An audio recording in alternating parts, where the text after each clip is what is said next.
भारत की एक ऐसी मिसाइल जो आवाज़ की रफ्तार से 5 गुना तेज उड़ सकती है, जिसे रोकना दुनिया के सबसे एडवांस एयर डिफेंस सिस्टम के लिए भी लगभग नामुमकिन है।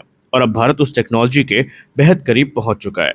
डीआरडीओ ने हाइपरसोनिक मिसाइल टेक्नोलॉजी में एक ऐसा सफल टेस्ट कर लिया है जिसने दुनिया को साफ संदेश दिया है कि भारत अब नेक्स्ट जनरेशन वॉरफेयर के युग में प्रवेश कर चुका है। नमस्कार दोस्तों, आप देख रहे हैं बी नेशन 111 और इस वीडियो में हम बात करेंगे डीआरडीओ के actively cooled full scale scramjet combustor test के बारे में। हम जानेंगे कि ये टेक्नोलॉजी क्या है, क्यों इतनी खतरनाक मानी जाती है और कि ये कैसे आने वाले भविष्य में भारत के हाइपरसोनिक क्रूज मिसाइल प्रोग्राम की रीढ़ की हड्डी बनने वाली है। तो वीडियो को अंत तक जरूर देखिए। पहले जानते हैं कि हुआ क्या है। Defence research and development laboratory, जिसको हम डीआरडीएल के नाम से जानते हैं, जो कि डीआरडीओ की एक प्रमुख लैब है, उसने हैदराबाद में एक बड़ी उपलब्धि हासिल करी है। डीआरडीओ ने अपने full scale actively cooled scramjet combustor का लॉन्ग ड्यूरेशन टेस्ट सफलतापूर्वक पूरा कर लिया है।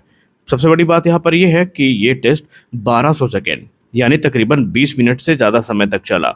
और ये कोई साधारण उपलब्धि नहीं है, क्योंकि जनवरी 2026 में इसी सिस्टम का लगभग 700 सेकेंड का टेस्ट हुआ था। लेकिन अब डीआरडीओ ने उस रिकॉर्ड को काफ़ी ज़्यादा पीछे छोड़ दिया है और अपने कदम काफ़ी आगे बढ़ा लिए हैं।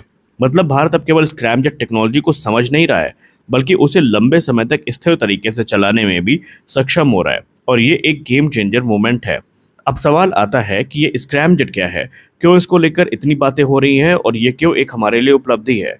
देखिए, स्क्रैमजेट को हम लोग सुपरसोनिक कंबशन रैमजेट के नाम से जानते हैं। साधारण जेट इंजन की तुलना में स्क्रैमजेट इंजन बिल्कुल अलग तरीके से काम करता है। सामान्य विमान के इंजन हवा को अंदर खींचते हैं, उसे कंप्रेस करते हैं और फिर फ्यूल जलाकर थ्रस्ट को पैदा करते हैं। लेकिन स्क्रैमजेट इंजन में सबसे खास बात यह है कि इसमें कंबशन यानी फ्यूल बर्निंग सुपरसोनिक स्पीड पर ही होती है। मतलब हवा इंजन के अंदर आवाज़ की रफ्तार से भी तेज चल रही होती है। और यही वजह है कि स्क्रैमजेट इंजन्स हाइपरसोनिक स्पीड हासिल कर सकते हैं। अब हाइपरसोनिक का मतलब होता है कि वो स्पीड जो मैक 5 से ऊपर की हो, उसे हम हाइपरसोनिक स्पीड कहते हैं या मानते हैं। यानी आवाज़ की गति से भी 5 गुना तेज स्पीड हाइपरसोनिक स्पीड होती है। कुछ सिस्टम तो मैक 7, मैक 8 या उससे भी ज़्यादा गति तक पहुंच सकते हैं। और इतनी स्पीड पर उड़ने वाली मिसाइल को इंटरसेप्ट कर पाना अपने आप में बहुत ज़्यादा मुश्किल हो जाता है। अब यही चुनौती भी शुरू होती है। जब कोई वाहन हाइपरसोनिक स्पीड पर उड़ता है तो उसके आसपास का तापमान हजारों डिग्री तक पहुंच सकता है। इंजन के अंदर हीट इतनी ज़्यादा हो जाती है कि पूरा सिस्टम ही पिघल सकता है। और यही वजह है कि दुनिया के बहुत कम देशों के पास सफल स्क्रैमजेट टेक्नोलॉजी है। लेकिन डीआरडीओ ने यह एक्टिवली कूल्ड कंबस्टर का इस्तेमाल किया है। इसका मतलब ये है कि इंजन को लगातार ठंडा रखने के लिए एडवांस्ड कूलिंग मैकेनिज्म लगाए गए हैं। और इसके साथ ही भारत ने indigenous liquid hydrocarbon fuel, high temperature thermal barrier coating और एडवांस्ड मैन्युफैक्चरिंग टेक्निक का इस्तेमाल किया है। यानी ये केवल एक इंजन टेस्ट नहीं था, ये भारत की advance metallurgy, fuel technology, thermal management और स्पेस इंजीनियरिंग कैपेबिलिटी का एक प्रदर्शन भी था। अब आप सोच रहे होंगे कि 1200 सेकेंड का टेस्ट इतना बड़ा क्यों माना जा रहा है। क्योंकि हाइपरसोनिक इंजन को कुछ सेकंड के लिए चलाना अलग बात है, लेकिन उसे लंबे समय तक स्टेबल रखना अपने आप में एक मुश्किल टास्क होता है।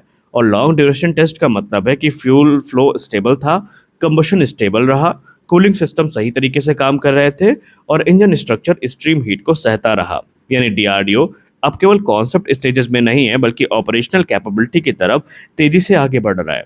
और यही वजह है कि यह टेस्ट भारत के हाइपरसोनिक क्रूज मिसाइल प्रोग्राम के लिए फाउंडेशन माना जा रहा है।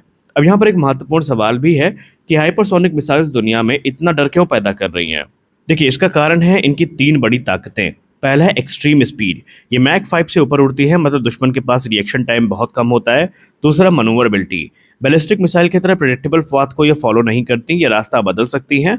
और तीसरा, लो एल्टीट्यूड फ्लाइट। ये तुलना में लो एल्टीट्यूड फ्लाइट पर उड़ती हैं, यानी कि दूसरे मिसाइल्स की तुलना में काफ़ी कम एल्टीट्यूड पर उड़ती हैं, जिससे इनको रडार में पकड़ पाना ही अपने आप में बहुत मुश्किल हो जाता है। यानी ट्रेडिशनल एयर डिफेंस सिस्टम के लिए तो इन्हें रोकना लगभग नामुमकिन हो जाता है। अब यहाँ पर आज हाइपरसोनिक टेक्नोलॉजी में अमेरिका, रूस और चाइना जैसे देश काफ़ी आगे माने जाते हैं। रूस के पास ज़िरकॉन और एवेनगार्ड जैसे सिस्टम है, चाइना के पास DF-17 जैसी हाइपरसोनिक सिस्टम है और अमेरिका के पास तो मल्टीपल प्रोग्राम्स हैं। तो अब भारत भी इस एलीट क्लब में तेजी से प्रवेश कर रहा है। यानी आने वाले वर्षों में भारत की स्ट्रेटेजिक डिफेंस कैपेबिलिटी काफ़ी मजबूत हो सकती है।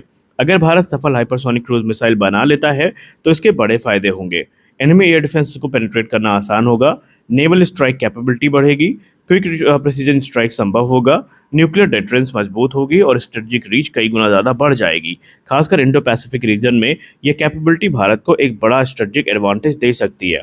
रक्षा मंत्री राजनाथ सिंह जी ने डीआरडीओ के वैज्ञानिकों को इसकी बधाई दी है। उन्होंने कहा कि ये उपलब्धि भारत के hypersonic cruise missile development programme के लिए एक मजबूत आधार को तैयार करेगी। वहीं DRDO chairman doctor Samir V Kamat sir ने भी इस सफलता पर टीमों को शुभकामना दी है। इससे साफ है कि भारत सरकार अब नेक्स्ट जनरेशन वेपन सिस्टम पर तेजी से फोकस कर रही है।